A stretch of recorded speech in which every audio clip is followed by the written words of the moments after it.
Bom dia, irmãos. Bom dia a todos que estão nos acompanhando pela internet. Que bom ter vocês aqui conosco. Que alegria poder compartilhar a palavra de Deus. Amém? Foi um grande presente que nós recebemos. A palavra inspirada, registrada nas Escrituras.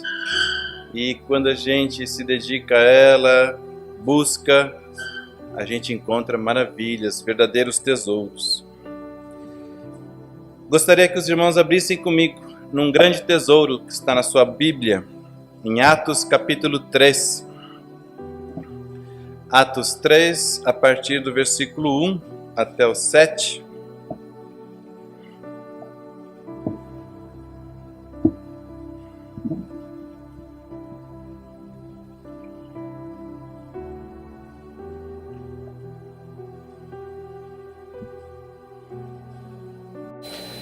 Todos lá, nós lemos: Pedro e João subiam ao templo para a oração da hora nona.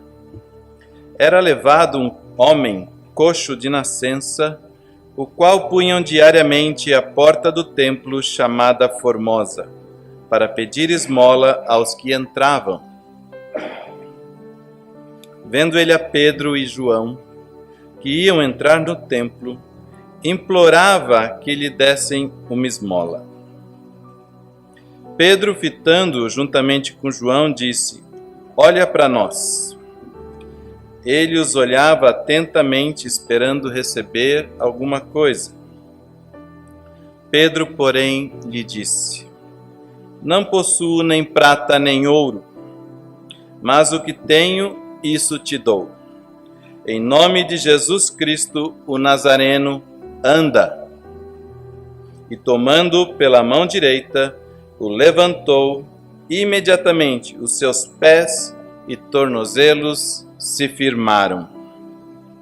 Esta passagem da Escritura, registrada por Lucas, mostra um dos milagres mais lindos realizados por Pedro e João, às portas do Templo de Jerusalém, no início, bem no princípio da igreja, e logo após as primeiras conversões. São tantas lições que podemos extrair desse texto. É uma história real, abundante de significados, e poderíamos pensar que as bênçãos que Deus pode nos dar são mais preciosas do que prata e ouro.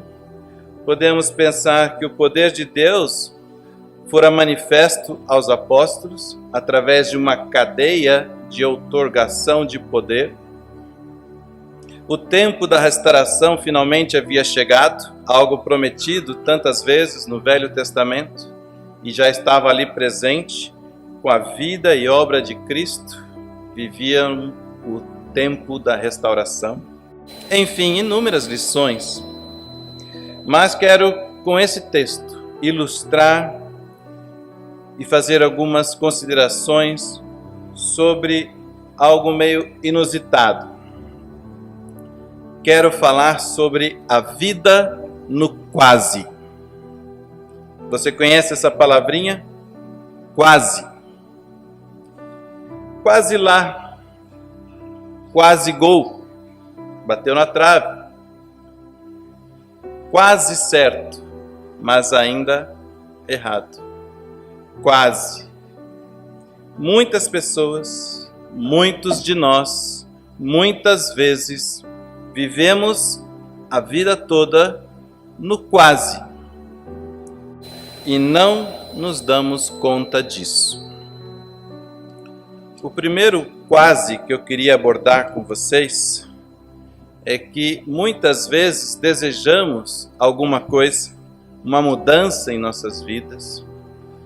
Estabelecemos planos, tomamos algumas decisões, iniciamos algumas atitudes, mas em algum momento, por algum motivo, alguma razão, não completamos a tarefa. Não damos continuidade e aquele ideal não se concretiza. Mas quase. eu me propus a emagrecer. Imaginei um peso ideal. Saí lá dos 103, já emagreci 9 quilos. Mas ainda estou no quase. Se eu não continuar com as atitudes, com as decisões, com a busca, eu vou permanecer no quase. Estou no quase ideal, quase no que eu quero, mas ainda não estou. E muitas vezes nós nos conformamos com o quase. Porque a região de maior esforço, a região crítica de todo o processo, se eu quero sair de A e chegar até B, não é o princípio. Porque no princípio nós estamos motivados. É do meio para o final, em algum momento aqui, antes de chegarmos lá, que a coisa esfria. Foi assim com os judeus quando saíram do Egito. Eles quase chegaram em Canaã. Mas sabe o que aconteceu com os judeus? Eles morreram no deserto. Quem entrou em Canaã foi a segunda geração. Muitos morreram pelo caminho, por causa do quase. Nós nadamos e por fim morremos na praia. Olha para esse texto. Ele é um modelo demonstrativo de como isso acontece. No versículo 2, a gente lê que o coxo ou paralítico era enfermo desde o nascimento. Não sabemos desde quando ele iniciou a tarefa de pedir esmolas na porta do templo. Mas parece que essa era uma rotina antiga. Por causa do seu pouco conhecimento de Deus, devido à sua pouca fé, talvez, ou ainda, mesmo por um simples pensamento limitado, uma limitação no pensamento, tudo o que ele queria, cada dia, era uma esmola. Diariamente, um dia após o outro, ele contava com a ajuda de parentes ou amigos para ser levado até as portas do templo de Jerusalém, esperando que os passantes lhe dessem algum trocado. Um pouquinho do seu ouro ou da sua prata. Ele chegava a implorar pela esmola. Não tem como não associar esse texto com uma passagem que está lá em Tiago, capítulo 4. Tiago foi muito feliz e muito preciso quando disse, capítulo 4, versículo 2, a segunda parte, ele diz assim: nada tendes porque não pedis. Essa é a primeira lição que Tiago está ensinando para nós. Nada tende porque não pedis. Pedis e não recebeis porque pedis mal. Essa é a segunda lição. Para esbanjardes em vossos prazeres terrenos. Pedis mal. 2 problemas da humanidade. Não pedimos ou pedimos mal. Quero que você, olhando para o texto de Atos 3, se identifique com aquele coxo. Os coxos somos nós. Nós somos. Quero que você entenda que muitas vezes nós somos essas pessoas paralisadas pelas mesmas razões. Desconhecimento de Deus, falta de fé ou pensamento limitado. Muitas vezes nos esquecemos de quem é Deus. Ele é o Todo-Poderoso, Criador do Universo. Muitas vezes esquecemos que Ele é rico em misericórdia e que diz a Escritura que a sua misericórdia não tem fim, não tem limite. muitas vezes esquecemos que o seu nome, o nome de Deus é amor. Mas também, muitas vezes, é a nossa falta de fé que nos mantém como coxos paralisados. Deus tem tantas coisas mais urgentes para resolver, certamente, do que os meus problemas. Ou questões mais elevadas para tratar, como a guerra na Ucrânia. Ou outras questões. Assuntos mais importantes para cuidar do que os meus. Isso é falta de fé. Muitas vezes, o nosso pensamento é limitado. E acreditamos que, como somos coxos, tudo o que nós precisamos pedir, ou muitas vezes implorar, são alguma esmola diária. Mas quando vamos até Jesus e perguntamos para Ele o que Ele tem a dizer sobre isso, Ele nos leva até o Sermão do Monte. Abra comigo em Mateus 7, versículo 7.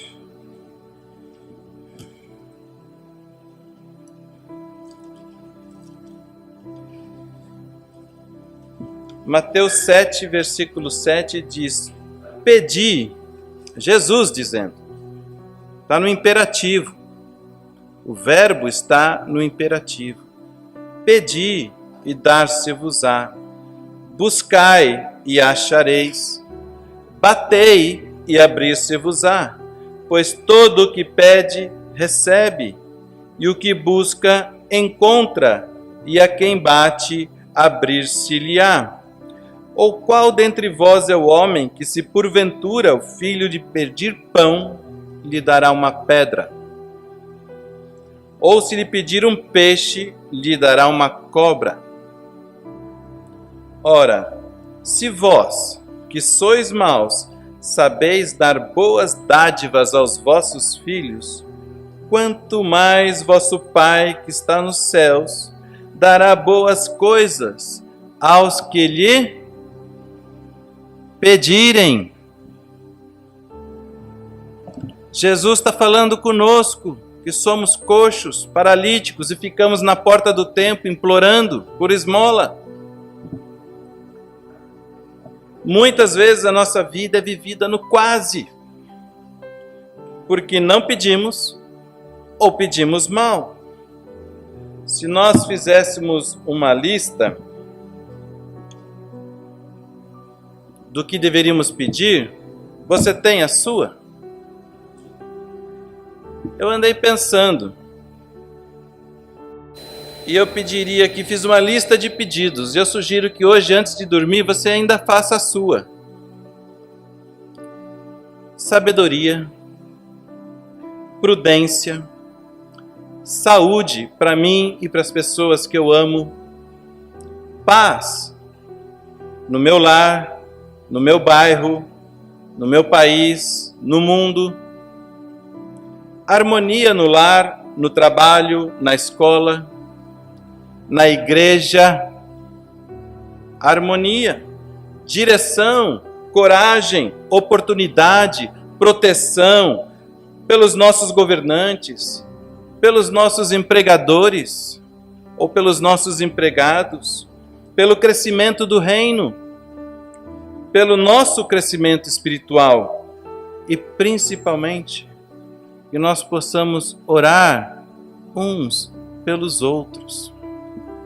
Você pode fazer sua lista, faça a sua lista e dedique-se a pedir e pedir certo. Pedir com coragem, com convicção, com fé, porque Tiago também disse que não adianta pedir vacilante, em dúvida. Não espere que alcançará de Deus alguma coisa aquele que não tem fé e convicção naquilo que pede. E o segundo ponto que eu gostaria de abordar com vocês, ainda naquela passagem de Atos 3, é a vida eterna no quase. Mais preocupante ainda. Eu quero que você se imagine como sendo esse coxo. Eu quero que você se imagine sendo o paralítico daquela história. Todos os dias, com a ajuda de alguém, você vai até a porta do templo de Jerusalém. Você é levado. Implora por algumas moedas. Recebe de fato algumas moedas. Umas melhores, mais valiosas. Outras menores, nem tão valiosas.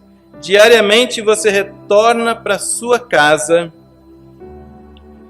mas você nunca entra no templo.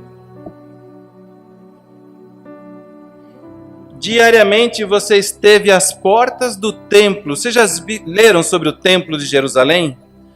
Com seu interior todo revestido de ouro, as paredes eram de madeira, de um cedro, de uma madeira especial que Deus, e todo revestido, folheado a ouro por dentro. Brilhava com o sol de tal forma, incrustado de jaspe, esmeraldas e pedras preciosas. Era uma suntuosidade, uma coisa. A vida toda você ficava paralítico na porta do templo, mas nunca entrou. Volta para casa com as suas moedas. O templo de Deus não é um lugar para paralítico como nós, afinal de contas, não é verdade? Eu sei o que vocês estão pensando. Vocês sabem do que eu estou falando. Eu estou falando do nosso pecado. E nós todos somos pecadores. Romanos 3, 23. Nós todos somos pecadores. Mas eu estou falando também da salvação eterna, da vida eterna, dos céus, do Ouranos, do paraíso com Deus. É evidente que os céus não são um lugar para pessoas pecadoras como nós. Caso contrário, Adão e Eva não teriam que ser expulsos de lá. Mas damos graças a Deus por Jesus Cristo, seu Filho. Amém? Amém. Damos graças a Deus porque Ele nos deu o perdão. Amém? Nos trouxe a salvação. Amém? E o que nós fazemos? Vamos olhar para o texto novamente. Atos 3. Nós lemos até o 7, propositadamente. Mas no versículo 4, Pedro, fitando juntamente com João, disse: olha para nós. Olha para nós. Presta atenção. No versículo 8, vamos ler o 5, 6 e o 7 para não perder a sequência. Ele os olhava atentamente, esperando receber alguma coisa. Olha a mente do paralítico. Pedro, porém, lhe disse: não possuo nem prata nem ouro, mas o que eu tenho te dou. Em nome de Jesus, o Nazareno, anda! Tomando-o pela mão direita, levantou imediatamente os seus pés e tornozelos se firmaram.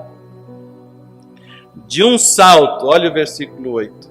De um salto, se pôs em pé, passou a andar e entrou com eles no templo, pulando, saltitando e louvando a Deus. Será que nós vamos ficar com os nossos pensamentos tão limitados e não vamos poder aproveitar o grande milagre de Deus nas nossas vidas? Aleluia! Tudo que ele esperava eram algumas moedas e que Deus deu a ele a cura. Anda, pula, saltitante, entrou no templo. Esse é o milagre. Deus através da missão do Filho, Jesus Cristo, vindo ao mundo, pela promessa revelada, o Espírito Santo sobre os apóstolos, Deus trabalhou uma cadeia de fatos, de eventos, para que aquele pobre paralítico, muito mais do que tudo que ele havia pensado ou imaginado, recebesse a cura e a salvação. Em pé, saltitando, louvando a Deus, ele entrou no templo. Você consegue imaginar a dimensão disso? Você sabe que naqueles tempos, o templo representava a habitação de Deus. Era o local onde Deus habitava. Voltemos uma página em nossas Bíblias, em alguns está na mesma página. Atos capítulo 2, versículo 37, 38. Pedro e os demais apóstolos estão diante de uma multidão de ouvintes. E Pedro, depois de jogar diversas moedas no cofre vazio daquelas almas, mostrando a profecia de Joel, falando sobre o trono de Davi, sobre aquele que haveria de vir e já veio, por fim ele dá a grande revelação que Jesus é o Filho de Deus, o Messias que havia de vir e já veio, e que eles haviam matado e crucificado o Cristo. Ouvindo eles estas coisas, compungiu-se-lhes o coração e perguntaram a Pedro e demais apóstolos: que faremos, irmãos? Respondeu-lhes Pedro: arrependei-vos e cada um de vós seja batizado em nome de Jesus Cristo para a remissão dos vossos pecados e recebereis o dom do Espírito Santo. Pois para vós outros é a promessa, para vossos filhos e para todos que ainda estão longe, isto é, para quantos o Senhor nosso Deus chamar. Então os que lhe aceitaram a palavra foram batizados, havendo um acréscimo naquele dia de quase 3.000 pessoas. Enquanto Pedro discursava, aqueles ouvidos, mentes, corações se deliciavam, se regozijavam com aquilo que estava sendo oferecido, pequenas moedas que recebiam. Dava para ouvir o tilintar dessas moedas batendo no fundo do cofre daquelas almas. Aquelas almas estavam ressequidas, sofridas, áridas, finitas e limitadas a uma vida terrena. Mas chega um momento em que Pedro lhes chama a atenção, dizendo: olha para nós, presta atenção. E Pedro diz: arrependei-vos e cada um de vós seja batizado em nome de Jesus Cristo. Sabe o que é isso? Na história do coxo, corresponde ao momento em que Pedro diz: em nome de Jesus Cristo, o Nazareno, anda. É a mesma coisa. Estende a mão direita para ele. No versículo 41 de Atos 2, nós lemos: então os que lhe aceitaram a palavra foram batizados, havendo um acréscimo naquele dia de quase 3.000 pessoas. Sabe o que quer dizer isso na história do coxo? De um salto, aquele paralítico se pôs em pé, passou a andar e entrou no templo com eles, saltando e louvando a Deus.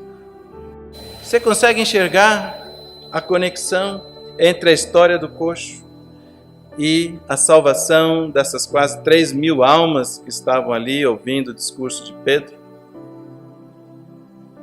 E eu vou falar para vocês, eu conheço e convivo com muitas pessoas que vivem se satisfazendo com as palavras, os estudos, leituras bíblicas, sermões, orações, benevolências, moedas tilintando no fundo do cofre. Diariamente se saciam com as esmolas de fé e esperança oriundas do Evangelho, mas nunca se entregam ao milagre maior da salvação e não são batizadas. Resistem. Por quê? Porque não toma posse do maior milagre que Deus oferece ao ser humano. Não dão este salto, não se põem em pé. Não entram no templo da graça, da vida eterna, da salvação de Deus. Lamentavelmente, passam sua vida no quase filhos de Deus, quase cristãos, quase salvos. Existe a paquera, existe o namoro, existe o noivado, a paixão, mas se não houver o casamento, a aliança, o compromisso, não existe a família. Infelizmente, não haverá a família. Vivem no quase, vivem às portas, mas não passam por ela. Eu fico imaginando aquele último dia. Pode ser o último dia de todos, quando Jesus voltar e tivermos aquele grande tribunal, as portas dos céus. Imagina aqueles portões dourados, anjos na porta, e você chega assim, não, olha, eu paquerei Jesus na minha vida, eu paquerava.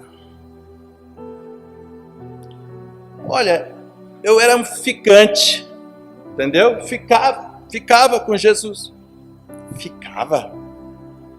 Ficante. O que o anjo vai dizer? O que você imagina que passa na mente do Criador? Sem compromisso, sem herança, sem milagre. João 10, 9, disse Jesus, eu sou a porta. Se alguém entrar por mim, será salvo. Entrará e sairá e encontrará pastagem. Em João 3,5, Jesus disse algo mais claro ainda. Em verdade te digo, quem não nascer da água e do Espírito não pode entrar no reino de Deus. Não fui eu que disse, não sou eu que estou dizendo. Jesus disse enquanto esteve aqui.